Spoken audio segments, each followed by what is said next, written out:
નમસ્કાર, આપ જોઈ રહ્યા છો Lakhtar news bulletin. Lakhtar news બુલેટિનમાં આપનું હાર્દિક સ્વાગત છે. જોઈએ આજના મહત્વના સમાચાર. ખેડા જિલ્લાના નડિયાદ શહેર ખાતે આવ્યો વાતાવરણમાં અચાનક પલટો. ધૂળની ડમરીઓ સાથે ફૂંકાયો પવન. વાહન ચાલકો થયા હેરાન પરેશાન. તો આવો જોઈએ એક રિપોર્ટ.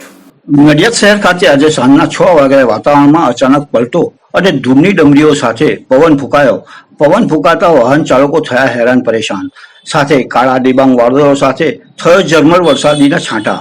આજુબાજુના ગ્રામીણ વિસ્તારોમાં આ વાવાઝોડાની અસરથી ધરતીપુત્રો બન્યા ચિંતિત. ખેતરમાં પાક તૈયાર હોવાથી અચાનક આવેલા વાતાવરણના પલટાથી કિસાન બન્યો ચિંતિત. જો આ વાતાવરણના પગલે વરસાદી માહોલ સર્જાયો તો ખેડૂતોને મોઢામાં આવેલો કિંમતી કોળિયો છીનવાઈ જવાની ભીતિ.